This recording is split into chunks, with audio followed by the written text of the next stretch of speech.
கர்த்தருடைய பரிசுத்த நாமத்திற்கு ஸ்தோத்திரம். இன்றைய நாளின் தியானத்திற்கென்று தெரிந்து கொள்ளப்பட்ட வேத வசனம் பரிசுத்த மத்தேயு எழுதின நற்செய்தி நூல் 11ஆம் அதிகாரம் 29ஆம் வசனம். மத்தேயு 11:29. நான் சாந்தமும் மனத்தாழ்மையுமாய் இருக்கிறேன். என் நுகத்தை உங்கள் மேல் ஏற்றுக்கொண்டு என்னிடத்தில் கற்றுக்கொள்ளுங்கள். அப்பொழுது உங்கள் ஆத்துமாக்களுக்கு இளைப்பாறுதல் கிடைக்கும். ஆமென். நம்முடைய ஆண்டவராகிய இயேசு கிறிஸ்து தமது சீஷர்களை அழைக்கும் அழைப்பாக இந்த வசனம் இருக்கிறது. அவர் தம்முடைய சீஷர்களிடம் நான் சாந்தமும் மனத்தாழ்மையுமாய் இருக்கிறேன் என்று சொல்வதிலிருந்து அவர் தம்மை சாந்தத்தையும் மனத்தாழ்மையையும் கொண்டவராக வெளிப்படுத்துகிறார். அவர் நீடிய பொறுமை உடையவர். பொறுப்புகளை செயல்படுத்தும் பொழுது சாந்தமாக செயல்படுகிறார். சாந்தமும் மனத்தாழ்மையும் ஒருவரின் மனதில் உள்ள அடக்கத்தையும் தெய்வீக அன்பின் வெளிப்பாட்டையும் குறிக்கின்றன. நம்முடைய ஆண்டவராகிய இயேசு கிறிஸ்துவைப் போல நாம் சாந்தமும் மனத்தாழ்மையும் உடையவர்களாக இருக்கிறோமா?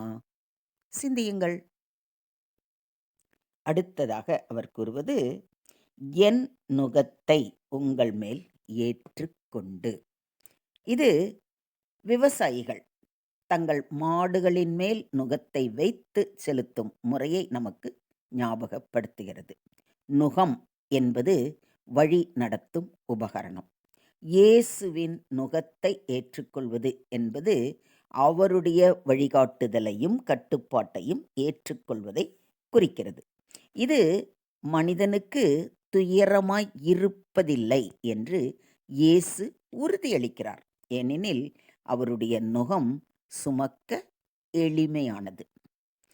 அதனால்தான் என் நுகத்தை உங்கள் மேல் ஏற்றுக்கொண்டு என்னிடத்தில் கற்றுக்கொள்ளுங்கள் என்கிறார். இயேசு நமக்காகவே ஒரு ஆசிரியராக இருந்து கற்றுக் கொடுக்க ஆவலோடு நம்மை இரு கரம் நீட்டி அழைக்கிறார். அவரிடம் இருந்து கற்றுக்கொள்வதன் மூலம் அவருடைய குணாதிசயங்களை கொண்டவர்களாய் நாமும் மாற முடியும். இது அவருடைய குணாதிசயங்களை பின்பற்றுவதற்கான ஒரு அழைப்பு.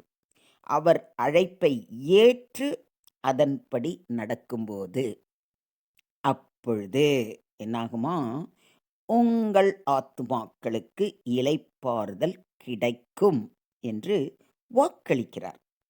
இந்த வாக்குறுதி சுமைகளில் தாழ்த்தப்பட்டவர்களுக்கு மன அமைதியையும் ஆத்துமா இளைப்பாறுதலையும் அளிக்கிறது. இயேசுவின் வழியின் நடப்பதன் மூலம் மனதில் நிலைத்த இளைப்பாறுதலை அடைவோம் என்று உறுதி கூறுகிறார்.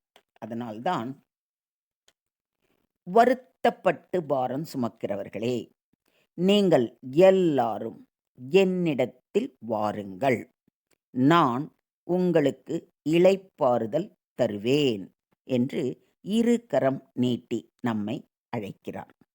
இங்கு இயேசு பாரமான சுமைகளை இறக்கி அவருடைய வழிகாட்டுதலில் அமைதியான வாழ்க்கையை நமக்கு வழங்கும் ஒரு ஆசிரியராகவும் வழிகாட்டியாகவும் இருக்கிறார்.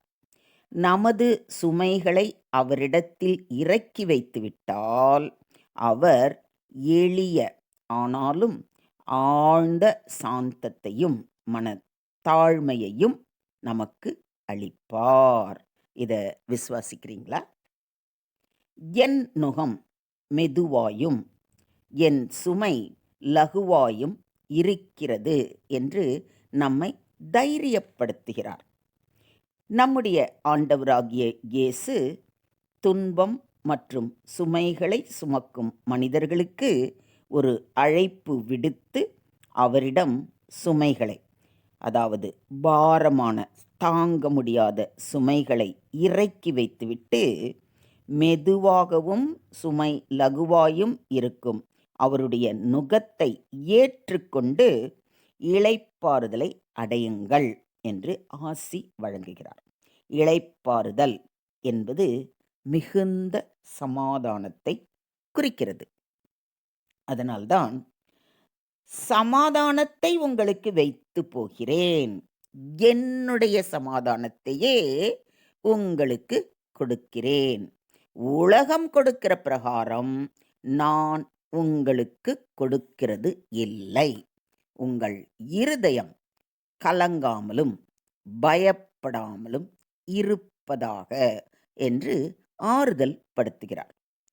இயேசு தனக்கே உரிய சமாதானத்தை இன்று நமக்கு தருகிறார். இது உலகத்தை ஒப்பிடும்போது உயர்ந்த ஒன்று. தேவனுடைய சமாதானம் நமக்கு உள்ளுணர்வில் உண்மையான அமைதியையும் நம்பிக்கையையும் தருகிறது.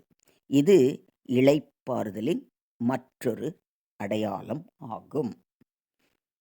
அப்போஸ்தலனாகிய பேதுருவும் அவர் உங்களை விசாரிக்கிறவரானபடியால் உங்கள் கவலைகளை எல்லாம் அவர் மேல் வைத்து விடுங்கள் என்று அறிவுறுத்துகிறார். அதாவது நமது கவலைகளையும் சுமைகளையும் நாம் தேவனிடம் ஒப்படைக்கும் பொழுது நம் மேல் கரிசனை உள்ள தேவன் அந்த கவலைகளையும் சுமைகளையும் அவர் ஏற்றுக்கொண்டு நமக்கு இளைப்பாறுதல் அளிப்பார்.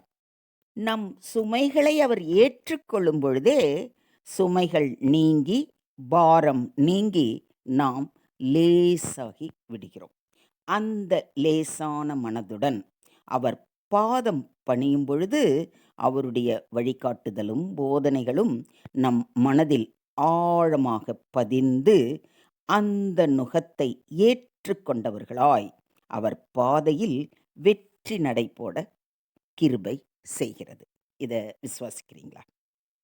நானே வாசல், என் வழியாய் ஒருவன் உட்பிரவேசித்தால் அவன் ரட்சிக்கப்படுவான், அவன் உள்ளும் புறம்பும் சென்று மேய்ச்சலை கண்டடைவான் என்றும், நானே நல்ல மேய்ப்பன், நல்ல மேய்ப்பன் தன் ஆடுகளுக்காக தன் ஜீவனை கொடுக்கிறான் என்ற சத்தியத்தின்படி இயேசு கிறிஸ்துவே நமக்கு மேய்ப்பனாக வாசலாக இருந்து உள்ளும் புறம்பும் மேய்ச்சலை கண்டடையத்தக்க கிருபையை அளிக்கிறார்.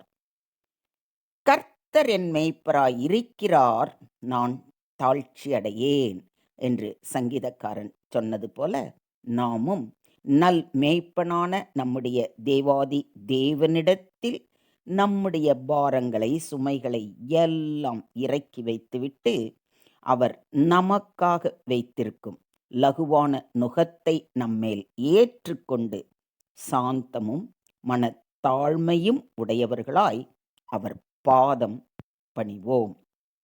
அவரே நம்மை புல்லுள்ள இடங்களில் மேய்த்து அமர்ந்த தண்ணீரண்டையில் கொண்டு விடுவாராக. ஜீவனுள்ள நாளெல்லாம் நன்மையும் கிருபையும் நம்மை தொடரும். நாம் கர்த்தருடைய வீட்டிலே நீடித்த நாட்களாய் நிலைத்திருப்போம். நிலைத்திருப்போமா? விசுவாசிக்கிறீங்களா? ஸோ இன்றே அவர் பாதம் பணிவோமா? தேவனுக்கே மகிமை உண்டாவதாக. ஆமேன், ஆமேன், ஆமென்.